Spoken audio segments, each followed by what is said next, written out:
Hello. Actually నేను యూట్యూబ్లో చూసాను అనమాట. కాఫీ పొడి అండ్ షుగర్ యాడ్ చేసిన తర్వాత మనకి ఇట్లా ఫోమ్ రాదు కదా బ్లెండర్ లేకపోతే. సో ఇట్లా స్టీల్ స్టైనర్తో ఇట్లా చేయమని చెప్పారు. సో నేను కావాల్సినంత షుగర్ అండ్ కాఫీ పొడి తీసుకుని కొంచెం cold water and normal temperature వాటరే అది యాడ్ చేశాను. యాక్చువల్గా వీడియో ఫస్ట్ ఎందుకు తీయలేదంటే ఇది వస్తుందా రాదా అని చెప్పేసి.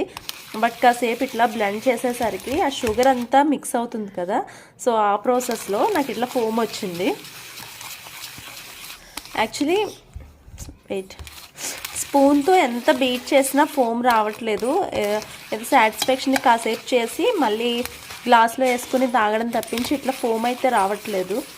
బట్ స్టైనర్తో హ్యాక్ అయితే చాలా బాగా పనిచేసింది. చక్కగా ఫోమ్ వచ్చిందనమాట. సో ఇదిగో చూడండి, చాలా బాగా వచ్చింది.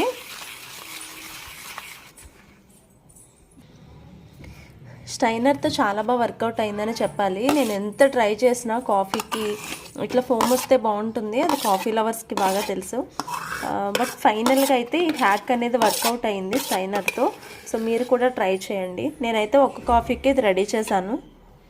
ఇప్పుడు ఒక గాజుది తీసుకున్నాను. సో ఇక్కడ ట్రై చేద్దాం ఎలా ఉంటుందో.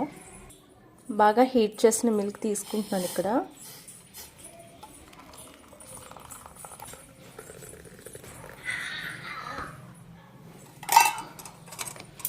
దాన్ని ఈ ఫోమ్ మిక్స్ చేస్తాను.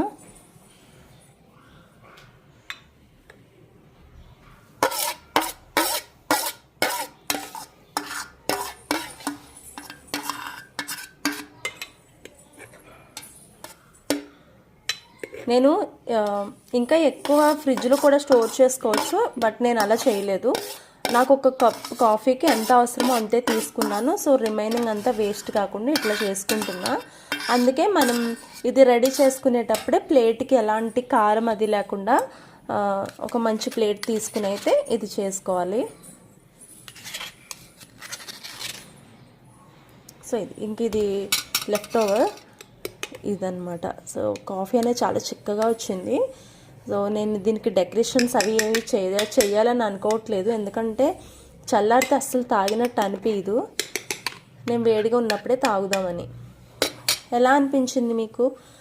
నచ్చితే కనుక ట్రై చేయండి. Thank you. ఇదైతే వర్కౌట్ అయింది.